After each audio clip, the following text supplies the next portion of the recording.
네, 안녕하세요. 평경정입니다.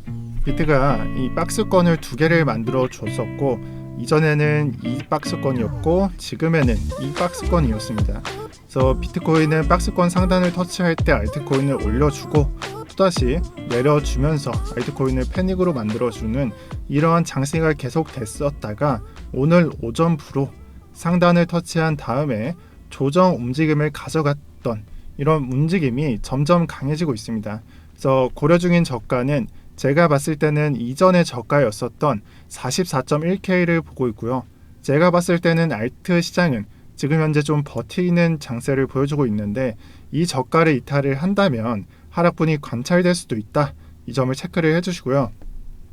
이 비트코인으로서는 포지션 청산을 했었던 이 꼬리를 제외한다면 한 달간은 이 정상 무빙으로서는 44K를 크게 이탈한 적이 없으므로 지금이 매우 중요한 위치라고 저는 말씀드리고 싶습니다. 그래서 따라서 이 부분을 이탈한다면 만약에 이탈을 한다면 쏟아지는 장세가 나올 수도 있다는 부분을 체크해 주시고요.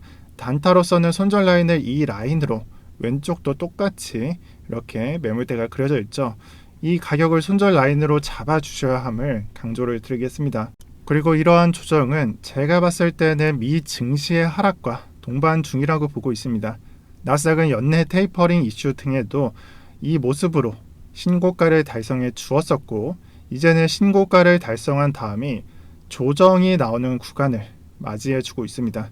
그래서 이번 조정이 이전의 모습처럼 이렇게 작게 나올지 또는 크게 나올지는 지금이 아직 조정이 실현 중이라서 알 수는 없지만 이 정도 조정세, 비트코인의 이 정도 조정세에 나스닥마저 무너진다면 그때만큼은 비트코인의 하락세는 막을 수가 없습니다. 따라서 나스닥도 나스닥 추가 조정도 반드시 봐주셔야 하고요.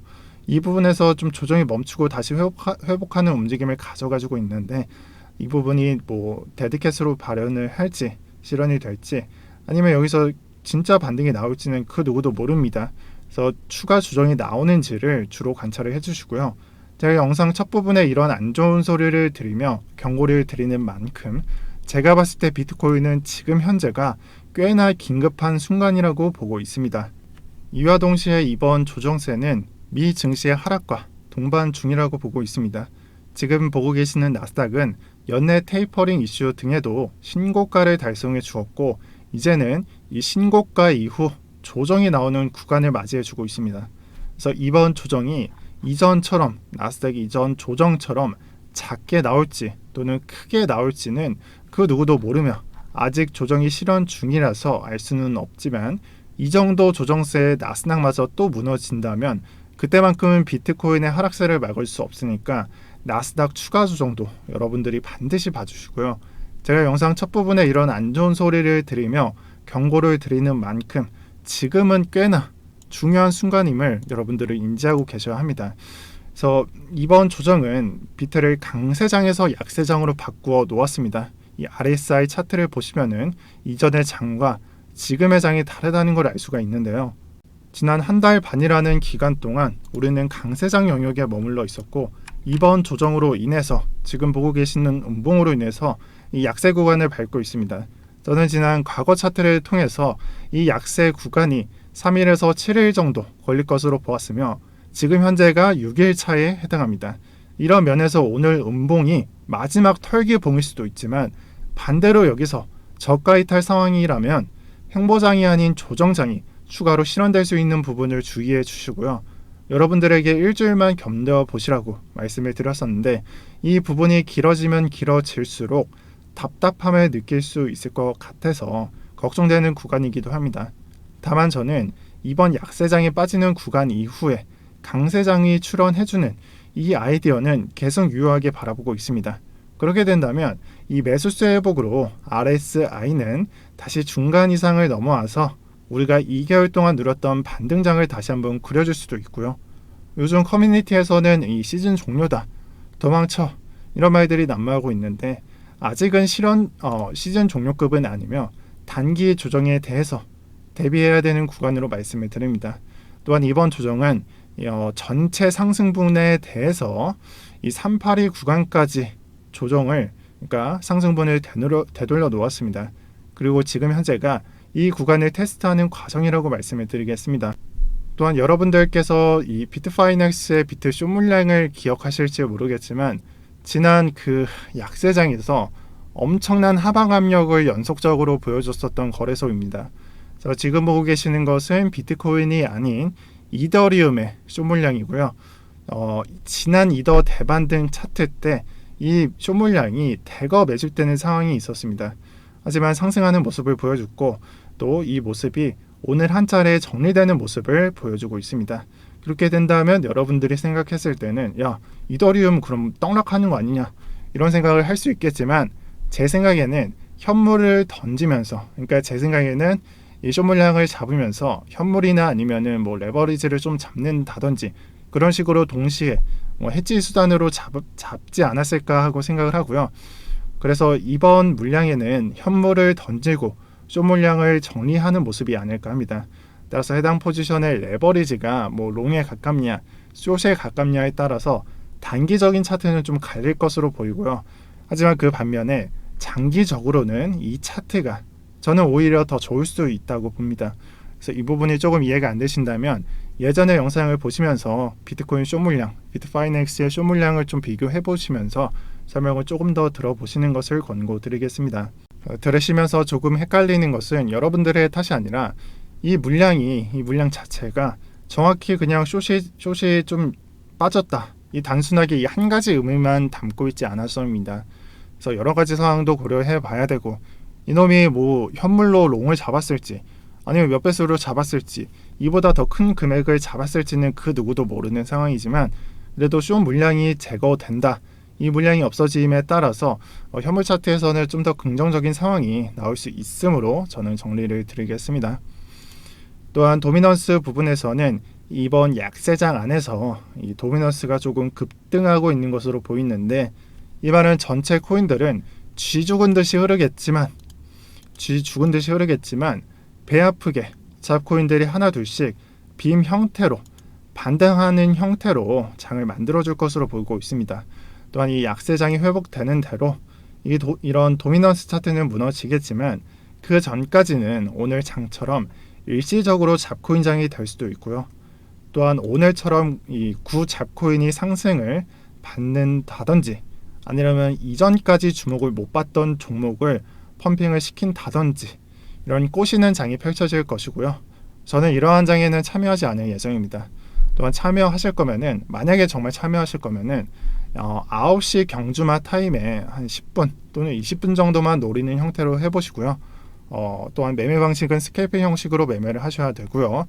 저는 제가 투자한 비중도 지금은 이미 많다고 생각하고 있어서 이 부분은 참고만 부탁드리겠습니다. 또한 오늘 오전 중으로 에이다 하드포크가 적용이 되었습니다. 그래서 많은 분들이 궁금해 하셨겠지만 지금의 장 형태로 보았을 때는 에이다는 하드포크 이후에 하락을 맞는 분위기가 있고요. 이게 비트 장과도 연관이 되었지만 어쨌든 에이다 차트는 하락을 맞는 분위기에 있습니다. 저는 하드포크 전에는 종료한다고 말씀을 드렸으며 에이다는 매도 완료한 상황입니다. 아마 홀더분들이 있으실 텐데 제가 봤을 때는 장기적으로는 홀딩해도 좋은 상황이라고 말씀을 드리고 싶고요. 주요 지지가 여기 보여주는 주요 지지가 전고 근처에 형성이 되어 있습니다. 그래서 저는 매도 후에 만약에 재매수 못할 것 같으신 분들은 그냥 홀딩 하시라고 말씀을 드리겠고 저 같은 경우에는 매도하고 재매수 타점을 잡는 중입니다. 제가 이렇게 매도한 이유로는 저는 하드포크 이후에 차트에 대해서 전혀 아이디어가 없는 점이 가장 컸고 직전에 하드포크를 비교를 해보자면 쉘리 같은 경우에는 조정 이후 반등이 진행되었습니다. 그래서 조정 이후 반등이 진행되었었고 그 전에 메리 같은 경우에는 반등 이후 조정이 실현이 되었습니다. 그래서 각가지 모습이 직전에 하드포크에 담겨져 있는 거고요. 이걸 보고 알 수가 없다라고 간주를 했고 매도를 했습니다.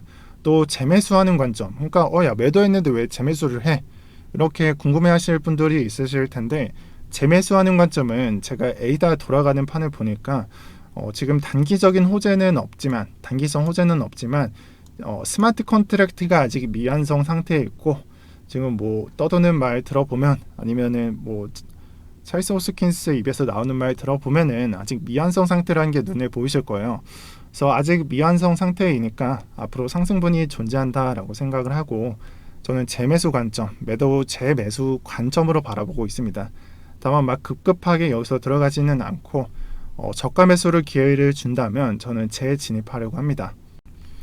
현재 보고 계시는 것은 솔라나에 대한 일봉 차트입니다. 이 일봉 차트상 고점을 찍고 연속된 음봉이 보이실 거고요. 이번에 솔라나가 너무 많이 올라서 조정 또한 보이지 않아서 매수를 못하셨던 분들은 이번에 잘 채워 넣어 보시는 것을 추천드리겠습니다.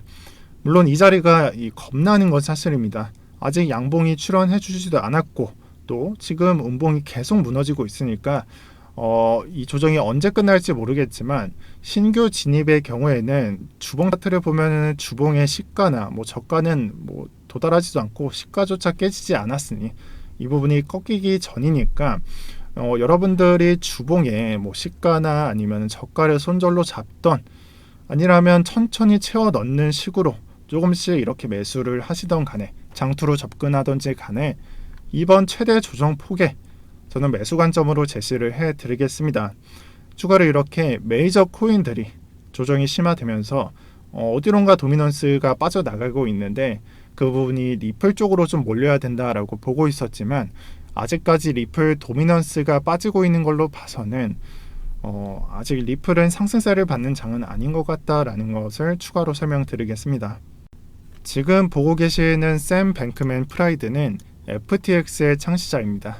여전히 FTX는 이 솔라나를 밀고 있다는 것을 알 수가 있고요. 제목에서는 솔라나로 향한 기관의 수요가 점점 증가를 하고 있는 것으로 보인다입니다.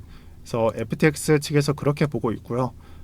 여기에 더해서 시리즈물로 A16Z와 폴리체인사가 연관되어 있는 코인들을 여러 개를 준비를 했었는데 이 부분에서 사실 FTX도 연관이 되어 있을 수밖에 없습니다.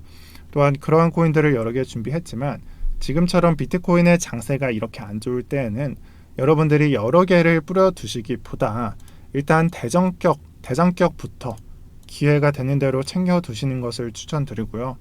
댓글에 이 솔라나 등이 너무 올랐다라고 말하시던 분들은 이번 주가 최대 조정 폭이니까 가격 잘 보시면서 매매해 주시는 것을 추천드리겠습니다. 정말 코인들을 여러 개 많이 준비했지만 지금 현재 비트코인의 장세가 안 좋은 관계로 여러분들이 크게 잃으실 수가 있으니 코인 전망은 기회가 될 때 소개를 해드리도록 하겠습니다.